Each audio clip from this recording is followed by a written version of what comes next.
बिस्मिल्लाहिर्रहमानिर्रहीम। अस्सलाम वालेकुम। 19 अक्टूबर है और दिन है इतवार का। दो अहम खबरें आपके साथ शेयर करनी है। सुहेल अफरीदी साहब ने बैरिस्टर सैफ साहब के हवाले से एक बड़ा फ़ैसला किया है, वो क्या है, और तहरीक तहफ़्फ़ुज़ ऐन पाकिस्तान में दो अहम शख्सियात की एंट्री और मुस्तक़बिल करीब में तहरीक तहफ़्फ़ुज़ ऐन पाकिस्तान क्या एक्टिविटीज़ करने जा रही है। पहली खबर, जो बड़ी खबर है, सुहेल अफरीदी साहब ने बैरिस्टर सैफ साहब के हवाले से ये फ़ैसला किया है कि वो बैरिस्टर सैफ साहब को अपनी काबीना में शामिल नहीं करेंगे। लेकिन उन्होंने ये कहा है कि अगर इमरान खान साहब ये समझते हैं कि बैरिस्टर सैफ साहब को काबीना में शामिल होना चाहिए तो फिर इसका ऐलान इमरान खान साहब अडियाला से ख़ुद करेंगे। सुहेल अफरीदी साहब, जिनको इमरान खान साहब ने मुकम्मल इख्तियार दिया है कि वो अपनी काबीना ख़ुद बनाएं, फ़ैसले ख़ुद करें, वो बाइख्तियार हैं फ़ैसले करने में, क्योंकि इमरान खान साहब ये समझते हैं कि अगर उन्होंने कप्तान KPK का सुहेल अफरीदी को बनाया है तो फिर कप्तान ही फैसला करे कि उसकी टीम में कौन कौन से खिलाड़ी होंगे, वजारतें कौन सी वजारत किसको देनी है। और सुहेल अफरीदी साहब जो हैं वो TV चैनल्स के पेशावर के जो ब्यूरो चीफ्स हैं उनसे भी मिले हैं, और ये उनका खुशाइंद इक़दाम है कि उन्होंने ब्यूरो चीफ से मिले हैं और जो वहाँ पर उन्होंने गुफ्तगू किया वो खुशाइंद है, वो भी मैं आपके सामने रखूँगा। लेकिन उसमें भी कुछ चीज़ें हुई हैं, लेकिन मेरी यही खबर है कि उन्होंने ये फ़ैसला कर लिया कि वो किसी सूरत भी बैरिस्टर सैफ साहब को जो है वो अपनी काबीना का हिस्सा नहीं बनाएंगे, और वो ये कहते हैं कि मैं बैरिस्टर सैफ को काबीना में शामिल करने के फ़ैसले का बोझ नहीं उठा सकता। अगर इमरान खान साहब ये समझते हैं कि उन्होंने बैरिस्टर सैफ साहब को काबीना में शामिल करना है तो ये खान साहब का फ़ैसला है, लेकिन इसको अनाउंस भी खान साहब अडियाला से ख़ुद करेंगे कि मैं बैरिस्टर सैफ को काबीना में शामिल कर रहा हूँ। यानी ये क्लियर होगा कि ये फ़ैसला सुहेल अफरीदी साहब का नहीं था, ये फ़ैसला इमरान खान साहब का था, और इमरान खान साहब के फ़ैसले को ज़ाहिर है तहरीक इंसाफ चैलेंज नहीं कर सकती। वो इमरान खान साहब को बेहतर पता है कि उन्होंने ये फ़ैसला क्यों किया। जहाँ तक मामला है मुज़म्मिल असलम साहब का, तो वो काबीना में शामिल होंगे। मुज़म्मिल असलम साहब के हवाले से ये हुआ कि पहले इमरान खान साहब ने पैगाम भेजा कि आप उनको काबीना में शामिल कर लें। फिर इमरान खान साहब ने अगले पैगाम में कहा कि ये फ़ैसला मैं सुहेल अफरीदी पर छोड़ता हूँ कि वो किसको काबीना में लेना चाहते हैं, किसको नहीं लेना चाहते। लेकिन खैर सुहेल अफरीदी साहब ने फ़ैसला किया है कि मुज़म्मिल असलम साहब को काबीना में लेंगे, और सैफ साहब के हवाले से मैं आपको बता चुका हूँ। एक और जो इस वक्त मसला आ रहा है सुहेल अफरीदी को, ये आ रहा है कि उनकी बराह रास्त मुलाकात इमरान खान साहब के साथ नहीं हो रही, लेकिन जिन लोगों के ज़रिए उनके पास पैगाम आ रहा है, तो अगर 3 लोग उनके पास कोई पैगाम लेकर आए हैं तो तीनों की बात मुख्तलिफ थी। यानी कोई आगे कह रहा है कि इमरान खान साहब ने कहा है कि बैरिस्टर सैफ को हर सूरत में शामिल करें, कोई आगे कह रहा है कि ऐसी कोई बात नहीं हुई, तीसरा बंदा कोई और बात कर रहा है। ये असल में ये मसला होता है कि जब कोई इस तरह से कोई चीफ़ मिनिस्टर बनता है तो बहुत से लोग अपने आप को उनके करीब भी करना चाह रहे होते हैं, और उनको ये भी बताना चाह रहे होते हैं कि मेरे पास असल में इंस्ट्रक्शंस हैं आपके लिए इमरान खान साहब की तरफ से। तो ये एक मसला आ रहा है, तो इसको देखते हैं कि वो कैसे सॉर्ट आउट करते हैं। लेकिन उनके लिए एक है सही इशू, क्योंकि 2 या 3 लोगों ने उनको पैगामात दिए और बताया कि वहाँ पे एक मुलाकात में क्या कुछ हुआ, और उन सब की बातों में तज़ाद था, मुख्तलिफ बातें थीं। तो इसलिए ये देखना होगा कि अब इस मामले को कैसे वो सॉर्ट आउट करते हैं। इसके अलावा उनकी मैं टॉक जो है वो एंड में आपको बताऊँगा जो उन्होंने ब्यूरो चीफ के साथ की है।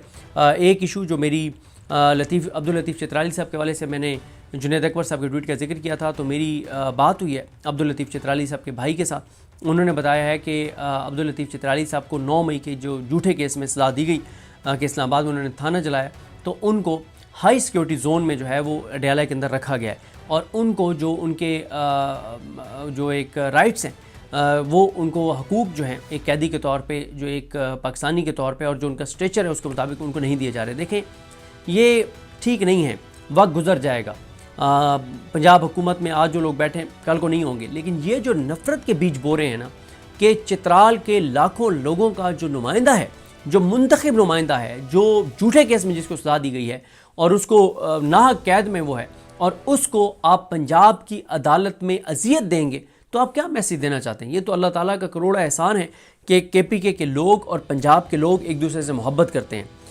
पाकिस्तान के तमाम लोग एक दूसरे से मोहब्बत करते हैं, सब एक दूसरे के साथ जुड़े हुए हैं। सबको पता है कि मतलब ये जो मौजूदा हुकूमतें हैं ये जाली हैं, वरना तो जो ये नफ़रत के बीज ये हुकूमत बो रही है, ये तो बहुत ही पाकिस्तान के साथ ज़्यादती है और जुल्म है, और ये बराह रास्त पाकिस्तान की सलामती के लिए ख़तरनाक काम कर रहे थे कि आप KPK के पहले जो सियासी वर्कर्स थे उनको जिस तरह से अजियतें दी गई पंजाब की जेलों में, ये तो बड़ा नेगेटिव था। लेकिन अल्लाह का शुक्र है कि KPK के लोगों को पता है कि पंजाब की जेलों में अगर हमें अजियतें दी जा रही हैं तो वो उस हुकूमत की जानिब से दी जा रही हैं जिस हुकूमत को पंजाब के लोगों ने मुंतखब ही नहीं किया।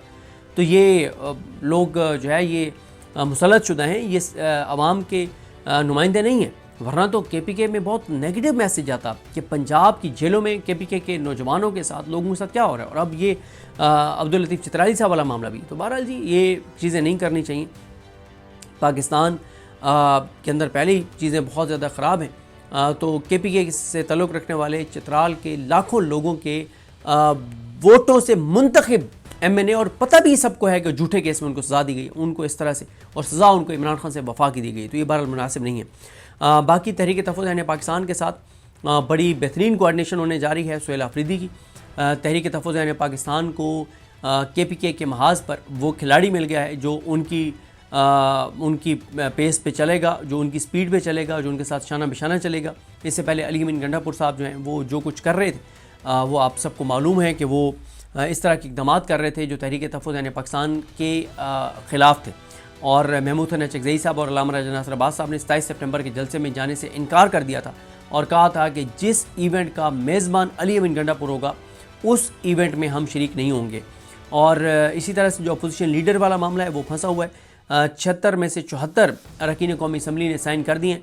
आमिर डोगर साहब को बताना चाहिए कि वो क्यों नहीं जमा करवा रहे, जो उन्होंने एक तहरीरी तौर पे जो डॉक्यूमेंट्स जमा करवाने हैं अपोजिशन लीडर के लिए, महमूद हसन चकज़ई साहब के लिए, और अगर उन्हें जमा करा दिए तो भी उनको बताना चाहिए कि स्पीकर नहीं कर रहा और उसके ऊपर वो क्या कर रहे हैं। जो सेनेट में अपोजिशन लीडर के हवाले से 18 सेनेटर्स में से 13 ने साइन कर दी हैं और अली ज़फ़र साहब के पास है वो फ़ाइल, और ये जवाब देना चाहिए अली ज़फ़र साहब को और आमिर डोगर साहब को कि आप इन दोनों अपोजिशन लीडर्स के प्रोसेस को किस तरह से आप चला रहे हैं। अगर नहीं चला रहे तो क्यों नहीं चला रहे हैं तो कहाँ तक पहुँचा है, और अगर आगे सेक्रेटेरिएट जो है चाहे वो सेनेट का हो या कौमी असम्बली का है वो अगर कुछ नहीं कर रहे तो उस हवाले से भी लोगों को बताना चाहिए।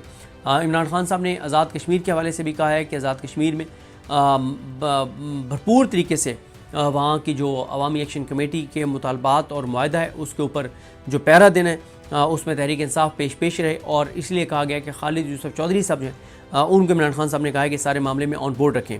इसी तरह से तहरीक तहफ़्फ़ुज़ यानी पाकिस्तान में मैंने आपको बताया है कि मज़ीद शख्सियात शामिल हो रही हैं। एक तो सेनेटर मुश्ताक साहब शामिल हो गए हैं और अल्लामा राजा नासिर अब्बास साहब कराची तशरीफ़ ले गए हैं और वहाँ उनकी GDA से और अख्तर जन मेंगल साहब भी शायद वहाँ हैं, उनसे मुलाकातें, और जब वो वापस आएंगे तो बाकायदा तौर पर एक भरपूर प्रेस कॉन्फ्रेंस भी होगी। सेनेटर मुश्ताक साहब का तहरीक तहफ़्फ़ुज़ यानी पाकिस्तान में आना ये तहरीक तहफ़्फ़ुज़ यानी पाकिस्तान के प्लेटफॉर्म को बहुत मजबूत बनाएगा, क्योंकि सेनेटर मुश्ताक साहब के हवाले से इस वक्त पूरे पाकिस्तान के अंदर बहुत पॉजिटिव सेंटिमेंट्स हैं। जिस तरह से वो गज़ा ख़ुद गए और वो वहाँ फिर इसराइलियों की कैद में भी रहे, और जिस तरह से वो वहाँ जा के पहुँचे, सिर्फ बातें नहीं की, पहुँच के दिखाया और कोशिश की, काविश की और अपनी जान हथेली पे रख कर गए, और मतलब उन्हें पता था कि शायद मैं वापस ना आऊँ, उसके बावजूद वो गए। तो सेनेटर मुश्ताक साहब का इस प्लेटफॉर्म में पे आना, तहरीक तहफ़्फ़ुज़ यानी पाकिस्तान में आना, ये तहरीक तहफ़्फ़ुज़ यानी पाकिस्तान को ये चीज़ बहुत मजबूत बनाएगी। और इस तरह से मेरी इत्तला ये है कि जावेद हाशमी साहब जो हैं वो भी बाकायदा तौर पर तहरीक तहफ़्फ़ुज़ यानी पाकिस्तान का हिस्सा बनने जा रहे हैं, और तहरीक तहफ़्फ़ुज़ यानी पाकिस्तान 8 जलसे करने जा रही है।